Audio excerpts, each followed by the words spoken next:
Welcome to Talk Cosmos, the show where Sue Rose Minahan and her panel of guests bring you leading-edge astrology conversations through a journey of soul growth patterns connecting astrology's energetic cycles. Get ready to understand your path in the cosmic roots of the stars.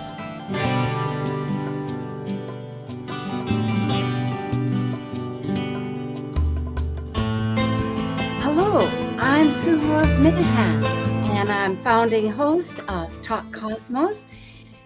And we have conversations, awakening your authentic self. And we have various panels. We have several, but tonight and today, depending on where you're located, we have a most intriguing one. It's called Astro JAM, and it involves charts that the astrologers have no idea what they are. And in the process, we talk about it from the aspect that we are a planet, because hey, right inside of us, that is what's happening. We have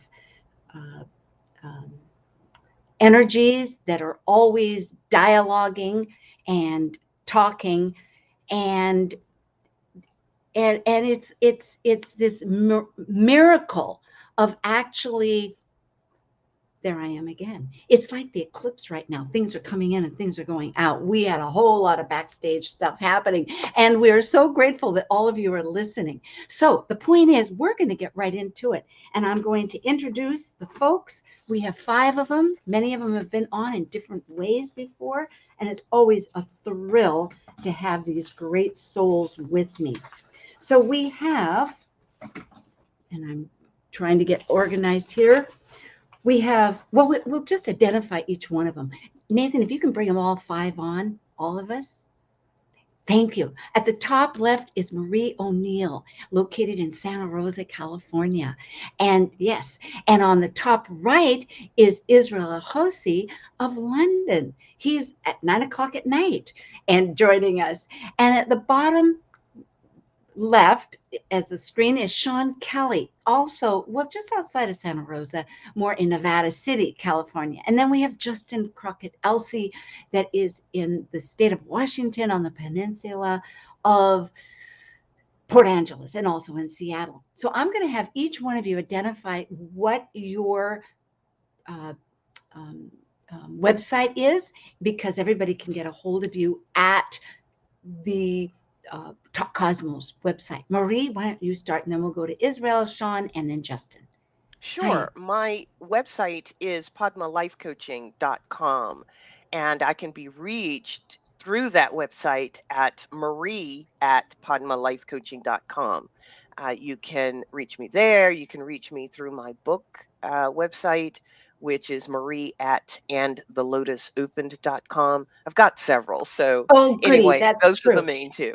And do you have an upcoming event? I know that you have these 2 retreats, or not retreats, but healing organizations. Right. Well, what I'm actually doing right now is teaching astrology through Stephen Forrest's Evolutionary Astrology School. I'm doing that. Yes, I'm doing that, and I'm continuing, of course, coaching people. I don't have an event coming up in May or June, so I don't have a retreat scheduled just yet, but I will have one taking place. I will have one. Very good. People can connect. Well, thank you, Marie. It's always a treat to have you. Thanks. Love it. And Israel, hello. It's so great to have met. We have had that great opportunity on the 20th of March, opening up the Talk Cosmos. The vernal equinox, Yes, and please tell folks, I know you're the president of the Astrological Lodge of London, so I'd love to hear just a bit more how people can people can get me. My personal website's down at the moment. They're trying to get it back up, but it should be up in the next couple of days. It's www.sacredplanets.com. I'll repeat that again, www.sacredplanets.com. You can also reach me via the website of the Astrological Lodge, which I'm the president of currently, and that's www.astrolodge.co.uk. That's www.astrolodge.co.uk. And you can also, for those of you who are on Facebook, if you put my name, Israel Ojozi, you can also find me there as well. So, yeah, I'm quite easy to get hold of. Yeah, it's so true. And I do have you on Talk Cosmos with all the fifth season. And at the very end of this, too, will be all the guests here along with just their contact. But it's a little bit of an introduction of knowing. And Israel handles so many facets of astrology too, which is the metaphysical involved, which I find so fascinating. Yes. And Sean, hello. It's always great to connect with you, Sean Kelly. And perhaps you will tell a little bit about yourself. Okay. Well, first off, I don't really do astrology as a profession. So I don't have a website that focuses on that, although I've been a student of astrology for 30 years running, and worked very closely with some of the best out there, which I'm just honored to have. Yes, Jan Speller. Yeah, Jan Speller and Michael Luton, and the list goes on. Jeff Jowers, Rick Levine. It's amazing. Yeah, I had you do have tarot.com. I was driving that from 06 to 09. But if I was going to push someone towards the site, I would just recommend my sister, or my not my blood sister, but my sister by choice, which is Dr. Laura Tad, mythicsky.com. She's amazing. Oh, well, you are blessed. And you do have anthology brands, which I think is where people could get a hold of you. But what I love too about your energy coming into this is that astrology is involved actually with everything. So being of a perception is whether we know astrology. So thank you for joining us. Love it. Pleasure. And Justin, last but never least, tell us about yourself. And I know you have a new website and you bridge here I'm stealing your thunder, but the Western and the Vedic. And you're doing herbology these days and essential oil. So maybe I've told it all, but you could wrap it up. Here, go ahead. Yeah, so you can get a hold of me at www.justinCrockettLZ.com. And primary right now, I'm focusing on research and writing. I'm writing a book. And so I do in-depth reading. So that's really kind of where what's upcoming for me is just really honing in and just one-on-one with people right now. But I will be at the NORWAC, so I'm kind of excited about that. So that's what I do. Oh, thank you very much for reminding me, because in fact, Talk Cosmos will have a table at NORWAC. So if anybody here listening happens to be in the Seattle area and they're not actually attending the conference, you can find us in the bookstore, and I have bookmarks. You can come and collect a couple and use them in those books. But Justin will be there on Sunday, and I'll be there Friday, Saturday, Sunday. In fact, Justin will be there Saturday too, along with Liz Mouchette. And so that'll be a lot of fun. And that's on Memorial Day weekend. So thank you for reminding me about NORWAC. Now, we've spent a few minutes here, but this is the mystery of it. We have a chart that nobody knows. And who would like to start off with the first? Who wants to look at it? And I usually do, but okay, here is our chart. Everybody can see it. And this is a sun chart. In other words, it's not a time of day. So the sun is on the ascendant, but that's a powerful point for this chart. Yeah. Okay. So we're not using using the houses be out of the question because it's not a time chart? Exactly, not for this. Okay. Yeah, and I'm sorry about that. It'll be mostly just the planets, planets speaking. Because, and I'll begin. I am an individual that it just seems that everything is like, why? Why do others happen? Why is this essence? Do I die as myself, or is there? I just don't. I wish I need to understand. Well, I got to tell you, I agree with you. You are going to die, and I'm going to help you do that because you have got to disintegrate so before you can regenerate. And we're going to take you into the underworld to do this. You're going really deep into the underworld and you're going to dig, dig, dig for all of the ways you have deluded yourself and the shadow and so that you can actually emerge as the phoenix, renewed. But you've got to die first. So I'm going to help you do that. And I might say, I did not say I was the sun, and I think Marie said she was Pluto. So in other words, yeah. So because we are a little fresh here. Yeah. So as you go ahead, we can choose any planet. We don't have to be the same planet. Well, I think the first thing, I think maybe because it's a sunrise chart, so to speak, I do. The first thing that somewhat caught my eye was the Sun Jupiter conjunction there. So you're Taurus. Jupiter. Speak as Jupiter then. I am Jupiter. And Jupiter. Okay, I will. I will speak as Jupiter. So I am Jupiter. I am large. I grant many opportunities. I love to give and protect and enjoy myself, indulge myself. I am the bringer of luck. So I provide you luck. I provide life. I provide growth. I provide fertility. I make things fertile. So without me,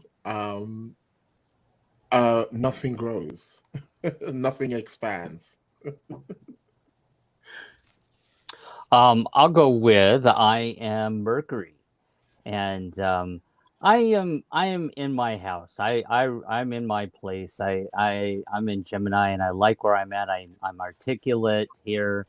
I know how to express my desires because I'm sitting right next to Venus, and I love to talk. I love to have command of the facts. I love to communicate, and I'm also supporting, my Jupiter and my Sun, them as far as needing to communicate how I'm seeking and growing, and what I want to communicate to the world with. Well, I'll be the moon in the third. Well, I guess it really doesn't have a third, excuse me. But the moon conjunct the south node and trining that Pluto over there. It's like I know what transformation is. I know how to be sensitive to it. I easily sidestep emotional confrontation.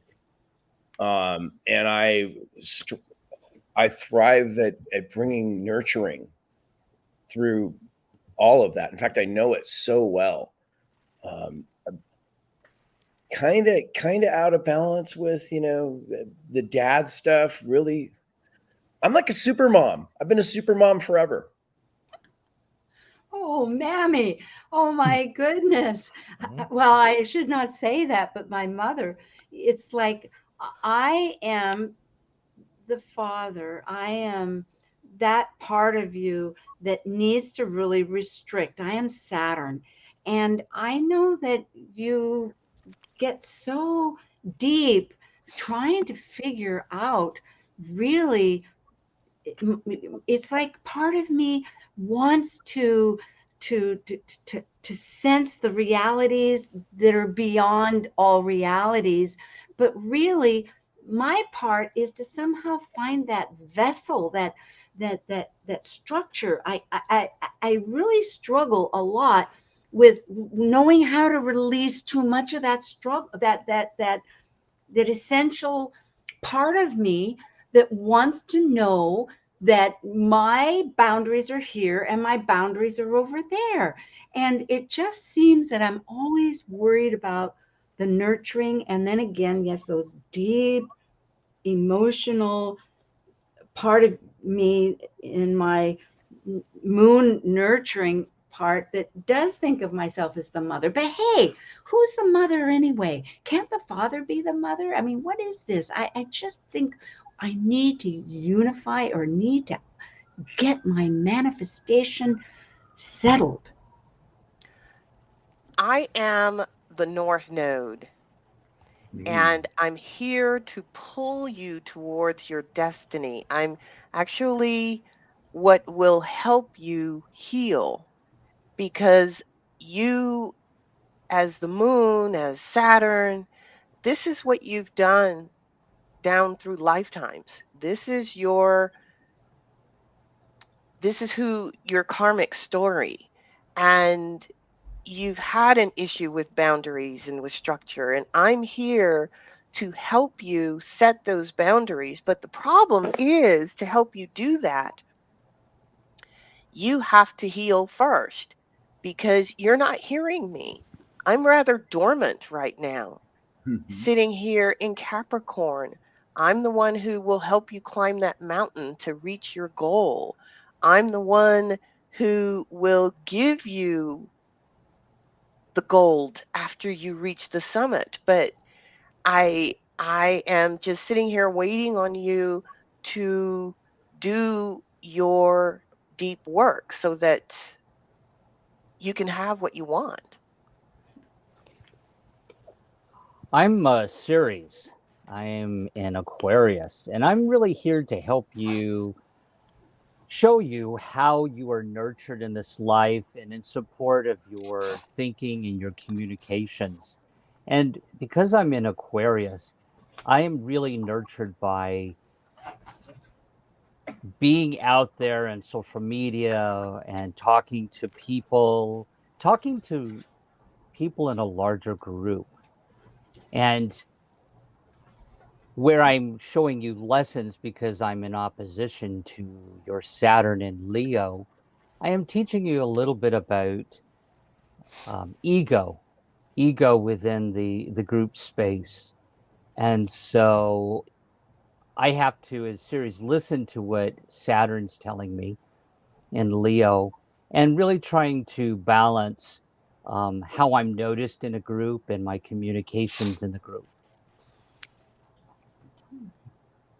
I am Mars. I am at home. I'm fiery. I'm hot. I'm here to show you how to be a leader, how to be courageous, how to be independent,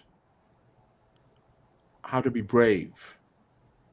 I am the impulse and the motivation of your life. Be brave, be courageous, learn to be quick, independent and spontaneous, and you will feel the passions and the potency of life. I'm also in a square with the moon, so this makes me extremely instinctual and emotional at the same time. My assertiveness, aggressiveness is automatically triggered by my emotions because of this. However, I am the key to your survival.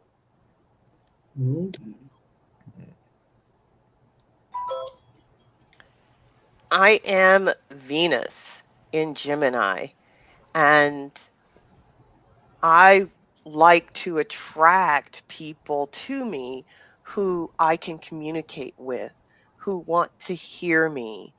I am beautiful. I love wonderful words. I love reading novels. I love writing. I love being in relationship with language, with communication. And I'm actually accessing the midheaven in a good way. I am for the collective. I um, I want to spread goodwill. I want to help build right human relationships. That's what I'm about. And I use my communication style to actually do that. That is my nectar.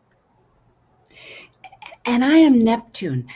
I really love to dissolve the essence of who and what the ego might be.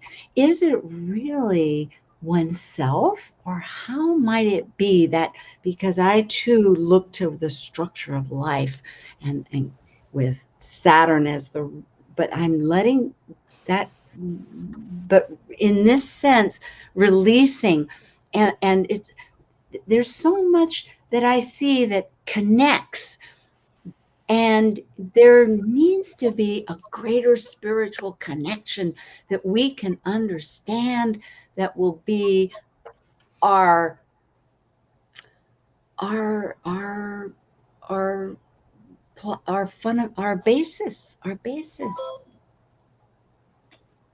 I am the ascendant, and I came first.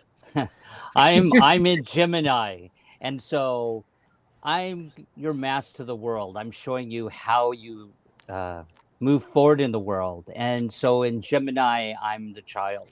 I am curious. I look at life with a sunny face. I'll be younger than the rest of you later in life. And it to me it is about experience and communications. And what I'm actually having to learn here a little bit or teach you a little bit is, because I am trying your series in Aquarius, another air sign, there's a good flow of information. I know how to communicate well within a group collective. But because I'm squared Uranus and Virgo, I'm having to learn about some discernment in a group, and to let go of criticalness, and to be more discerning and discriminating, and use my intelligence in a right way in my communications in a group.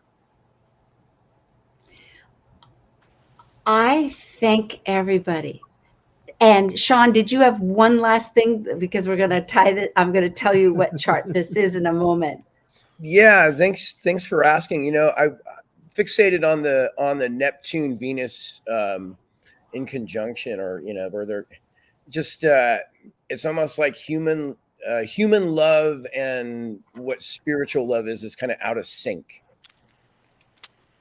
Mm-hmm. Oh, I love it. Well, any ideas who this could be, or the time zone? No. I'll tell you. Socrates. Oh, Oh, wow. Yeah. Communications. Because Pluto is so elliptical.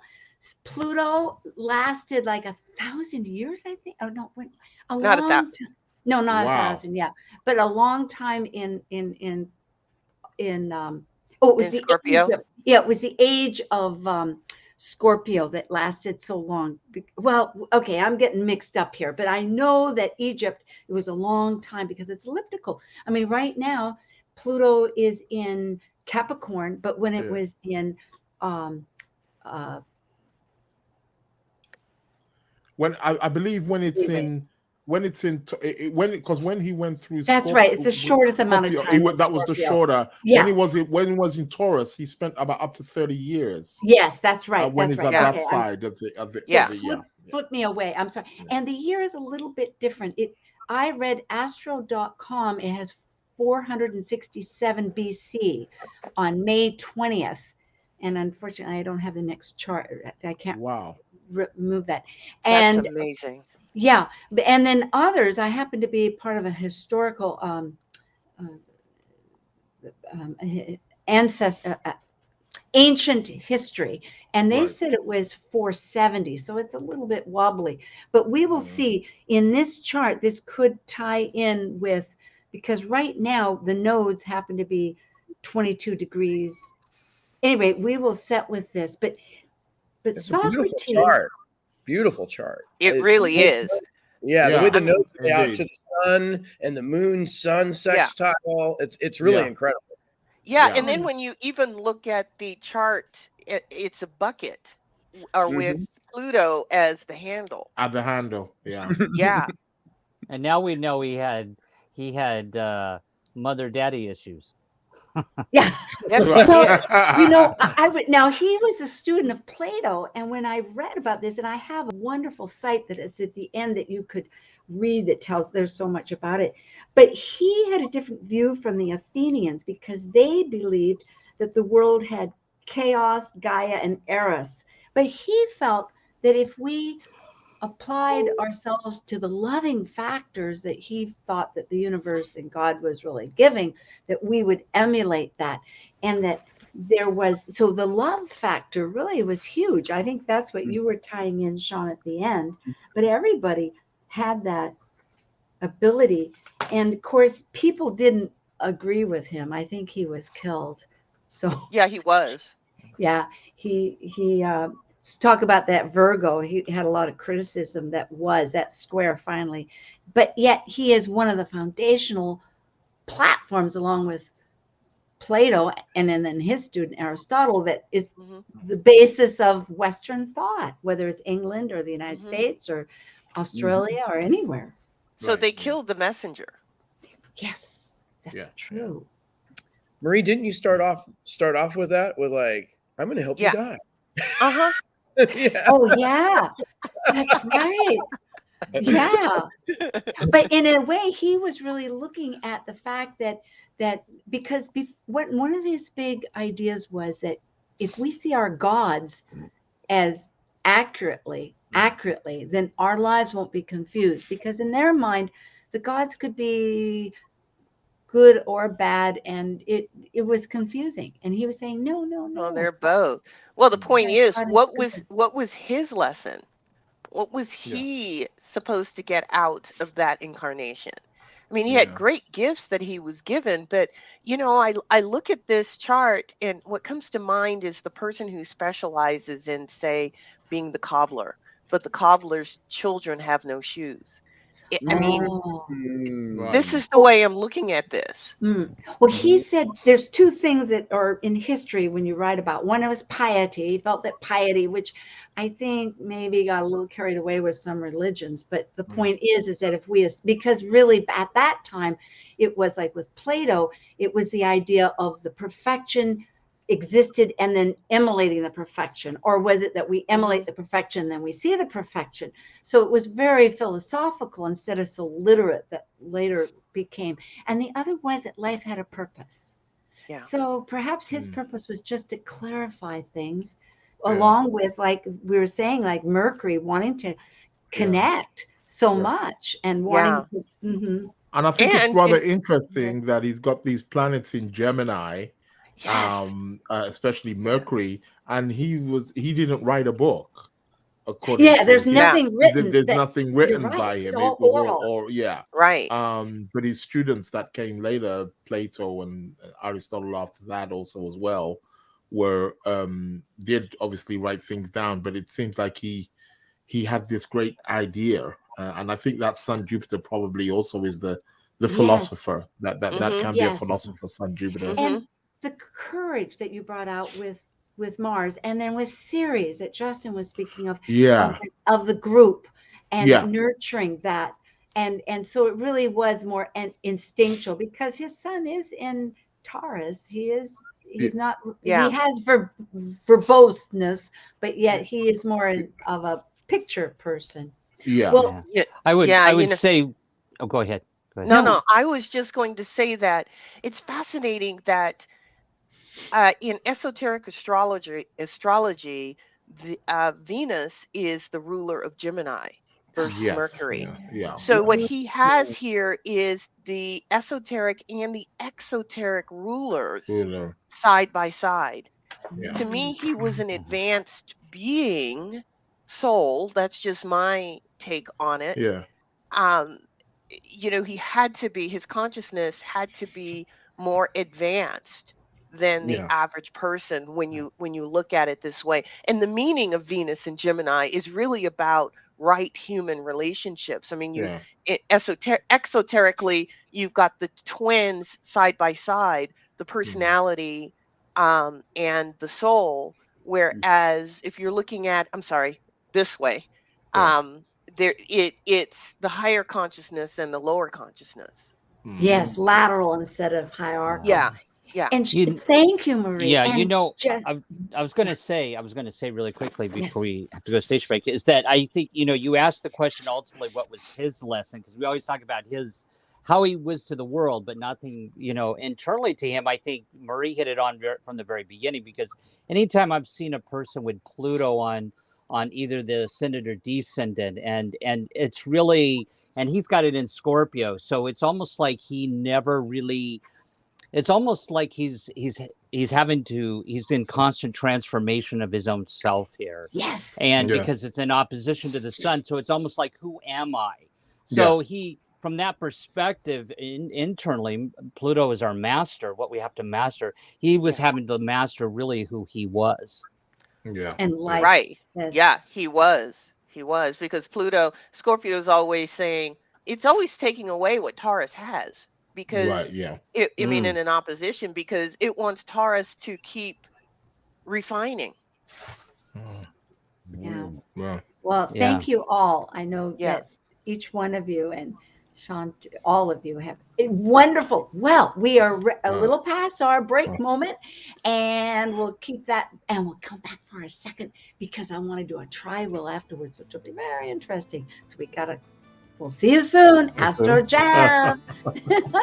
Thank you.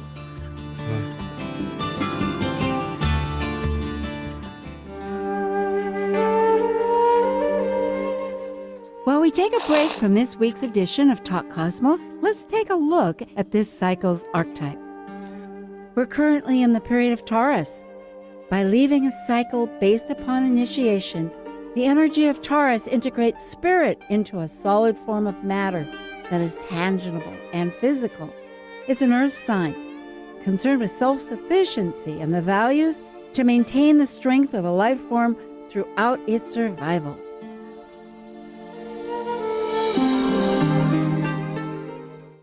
Hi, it's Dr. Laura Tad, and I wanted to let you know about my course in personal mythology. Now offered as a self-paced online class, you can explore the stories you live by and those you have inherited from your ancestors, culture, and society. This course comes with 8 30-minute check-ins with me as you move through each of the modules.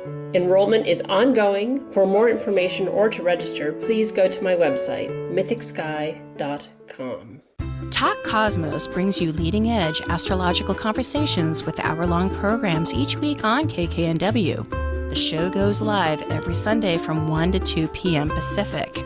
Talk Cosmos weekly programs are also available to watch live on Facebook and YouTube, along with daily chats throughout the week on the Talk Cosmos YouTube channel. While you're there, make sure you click like and subscribe buttons so you can get the full Talk Cosmos experience. Or, if you'd rather listen to the show archives with audio only, the entire podcast collection since 2018 is available on most podcast carriers. So, grab your coffee, tea, or kombucha and enjoy the show. This is Susie Kerr-Wright, astrologer and psychic medium, and you're listening to Talk Cosmos on Alternative Talk 1150 AM, where we discuss the meaning of our roots in the stars. Make it a great day. Keep your dial on Alternative Talk 1150. Oh, hello. Gee, we lost somebody I know. Oh, no, get everybody back again. Good. Oh, there's Sean. Good. Well, yes, here we are, Astro Jam on May 1st, just after the eclipse. And we have Marie O'NEIll, Israel Ahosi, Sean Kelly, and Justin Crockett. Elsie. And we just finished Socrates. So now to the second mystery one. And Nathan, bring it to us. Okay, here we are. This is a noon chart, just to let you know. And Saturn and Leo. Oh.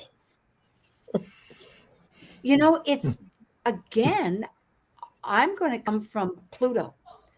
I am transforming the sun of my being, and I want in that capacity it to be ever working, where the power is going to be radiant.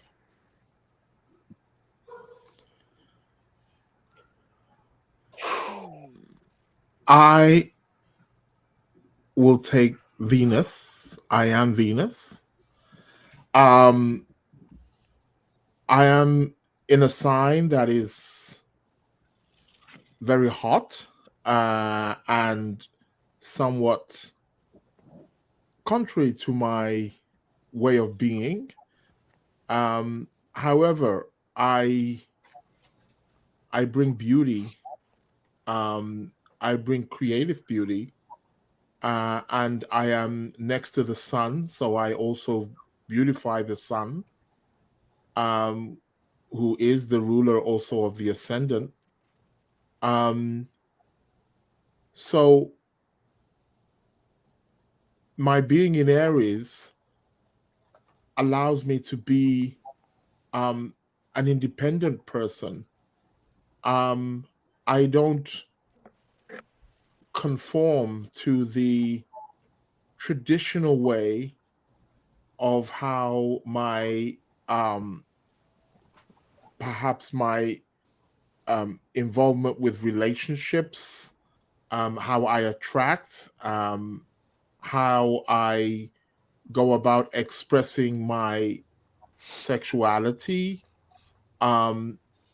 is often seen as going against or very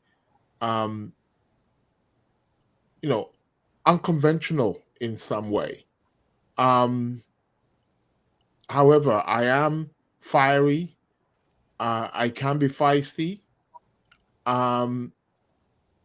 However, I have my way of bringing love into the world in a very brave and courageous way.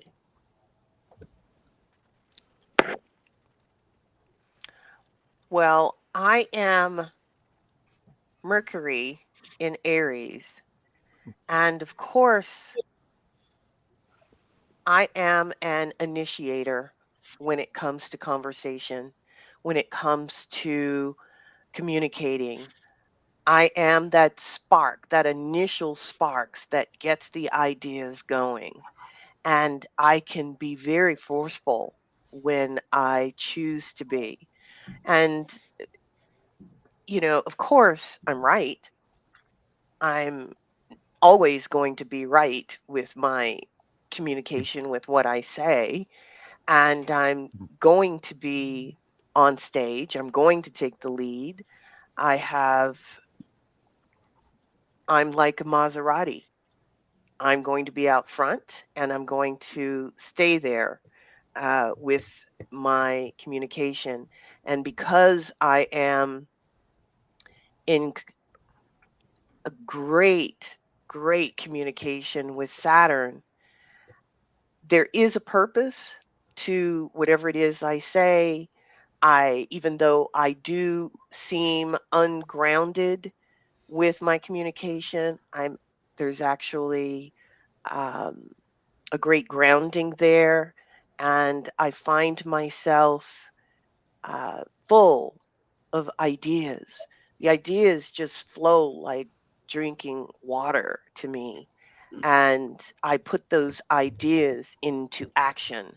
I don't necessarily follow through with completing everything, but because I have a connection with Saturn, I do better than most. I'm Jupiter. And you know what? I just have to speak my voice. I have all that stuff I'm going to defend, and I'm going to be causes. And by golly, Moses, it's going to be, there's been pain and there's been, but we got to like raise things up. We got to make things like, get the voice out and get this done. That's what I say. We got to like really work at it. And it's not easy because, you know, I can see that the structure of stuff is it's sort of set, but we got to defend stuff. I mean, we got to speak it out. I am the lunar nodes. South node is Ketu and the north node being Rahu. And I'm ultimately, or I think I feel I'm ultimately telling you what this chart is about. In that innately I come into this life with a South node in Libra where it's all about working with others and not trying to do it myself and innately trying to get along and always partnering. But in this life, I'm learning to actually be more independent, do it myself, be impulsive, be self-confident, be independent. And I'm really supported in this chart. My Rahu is really supported in this chart with all the fire in Aries and all these planets in Aries. But my challenges will be with communications because I'm an amazing communicator as I'm trying, my South Node's trying Uranus, but my South Node is also squared Jupiter that wants to learn and learn and learn and communicate in Aquarius. So I'm really learning how I need to balance my energy, my fire energy, between working with others or when I need to go it alone. And I'll be the moon. Only water in the chart. And boy, 15 Scorpio, we don't know where this person is. You know, you guys don't know where I'm coming from. I'm so enigmatic. In fact, I'm probably just going to keep it all hidden because I got so much other fiery stuff going on. But if I need to cut something, I know how to cut it. And I know how, and you know, and I feel extreme about everything that's going on. And I'm going to just take that and put it in the back seat and keep focused on what I need to do to drive my tribe, my public appeal. Boy, cross me. Yeah, and I'm going to be Chiron. I am wounded. I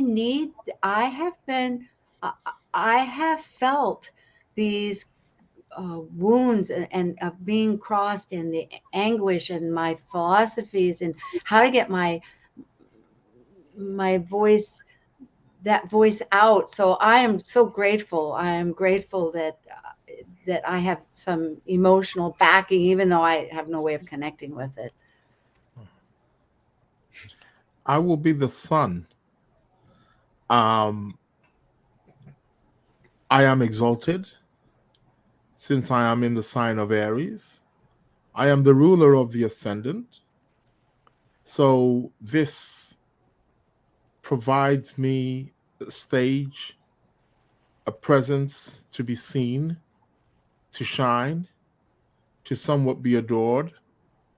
Being that I am in the sign of Aries, I have the ability to initiate, be potent, and lead, which is often and will be seen in the areas of my profession or career, being that I am in the 10th house. I am being aspected by Venus and Mercury by conjunction. So I have a sense of beauty and also strong communication skills. And I'm also conjunct the North Node. So this gives me a strong sense of purpose in the world, a drive to want to always want more, to want to be somewhat ambitious, going out into the world and want to create more, get more, conquer more. That is who I am, the Sun. Thank you, everybody. Now, does anybody, because of the time, I think we've covered this, and I'm eager to reveal it. Does anybody have a thought? I know.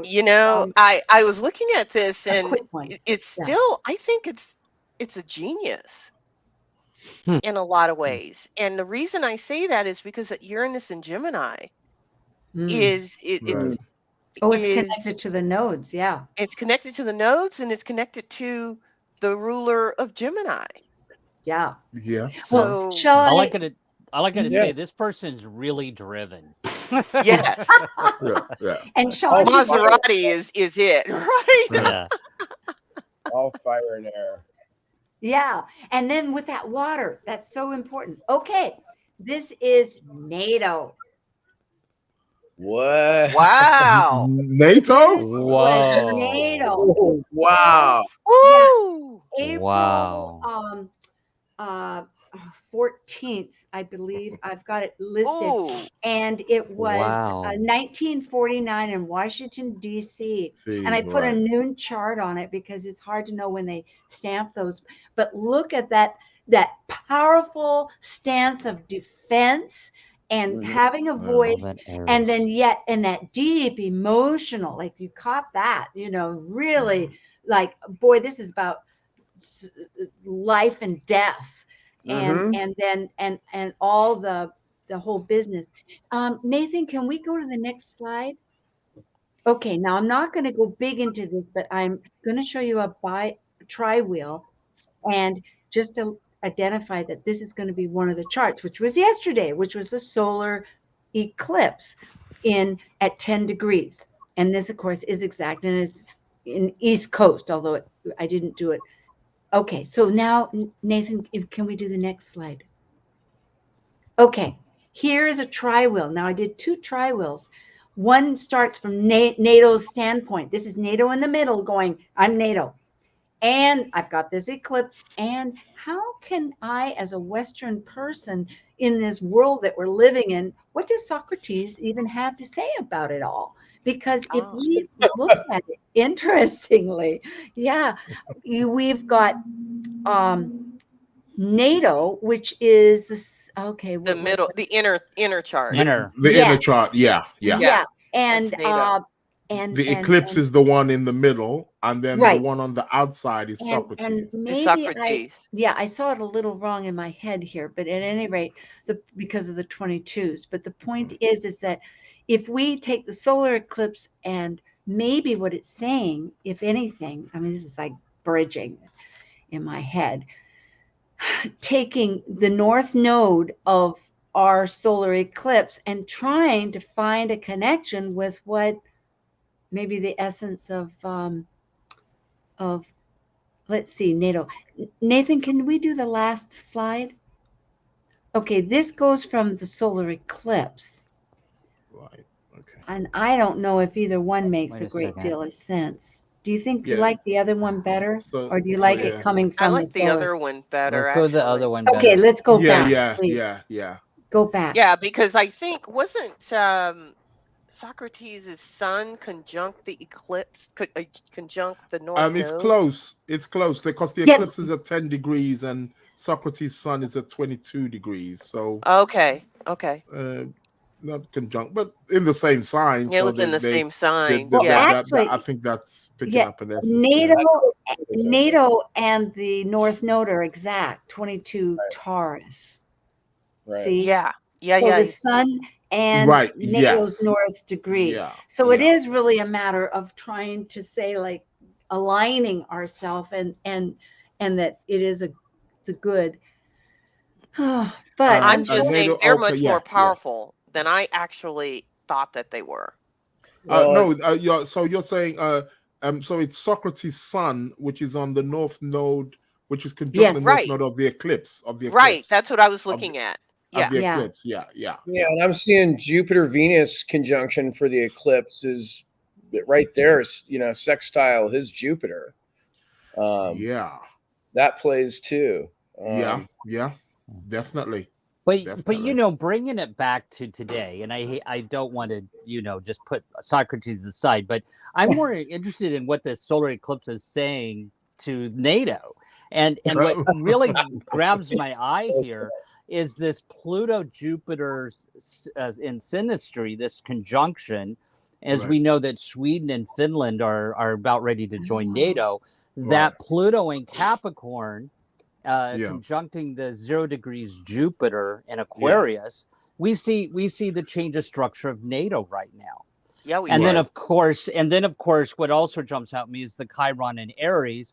It looks like it's conjunct the actual Mars. Of course, amazing all that. Of course, it's NATO. It's all that Mars Aries energy, but there's a Chiron almost. I think it looks like a Chiron conjunction with Mars right now. Yeah. It's about 5 degrees off, but 5-6 degrees. But yeah, so it is. So there's definitely a change in structure in the organization right now. Yeah. Well, that's so interesting. And I apologize, I did the 3 here because it would have been great just for the 2. And when you are talking, because I have such trouble. Oh, and also we have audience people that can't see this, as always a reminder, which I'm a little late mentioning. So to speak of it that way. So for our audience that can see it, we're only talking about the inner 2 here. And so Justin, in a nutshell, can you rephrase that so that we can hear it without seeing it, what you're talking about? Sure. So in the NATO chart, Jupiter, which is how we seek to grow and expand, is in 0 degrees Aquarius. So this is an organization that really is, you know, in the Western view, and prior military myself, there's a very intellectual space within the officer corps and in NATO. It's very intellectual. But what we see here is that in the solar eclipse, the Pluto being at 28 degrees Capricorn is conjunct that Jupiter. So this means there's a change in structure, a change in thinking, a change in the organizational structure at this particular period of time. And we see that reflected with their change of strategy, New World Order. And also we see it with Sweden and Finland joining. Yeah. That's perfect. And, you know, the other thing with Jupiter, we forget, wherever Jupiter is in the chart, the question is, how have we underestimated ourselves? And so Pluto's coming there with this big, you can't miss it, telling NATO, how have you underestimated yourself? And, you know, wherever Pluto is, even if it's a conjunction, it's not easy. Oh gosh. Well, to speak to that, Marie, Jupiter, transiting Jupiter, applying to NATO's 29 Saturn. It's like a wobbly, like it doesn't quite know where its ground is. It's you know, it's like it's like mud where you thought it was earth. That's a good analogy. Mud. Which is actually go ahead. Which is what I'm thinking is humanity is. There's and this is everybody here, and it is the oh gosh. You put light in Prometheus. Thank you. Prometheus in the mythology was that he took people and little clay objects made of earth and gave them fire, gave them spirit. And so we have that life force, whether we go back to Socrates or whether we go back before to that. And I guess here we can just see all of us, Nathan, all of us now. Yes. Thank you so much. It's such a great treat to have. Great stuff. Great stuff. Great stuff. I love this. Love this on May Day too. Happy May Day. May Day. Happy May Day. Yes. Happy May Day. Yes, definitely. But I love the way everybody's input, and then when you revealed who it was, how we could see that energy within, whether it be Socrates or with NATO, we saw that energy coming through. So I really love that. Thank you. Well, the next one will be in summer because it's quarterly, and I have it, I think, at the end of August. So keep that in mind, and I'll let you know. So it was great fun. Thank you, Justin. Wonderful. Thank you, Sean, Marie, and Israel. Thank you. Thank you very much. Thank you. Thank you. Bye, Thank you. guys. Bye. Okay. Bye. And thank you, Susie. Cosmos, the show where Sue Rose Minahan and her panel of guests connect soul growth patterns with the energetic cycles of astrology. Be sure to tune in next Sunday at 1 p.m. Pacific Time to continue your journey through the roots of the cosmic pathway.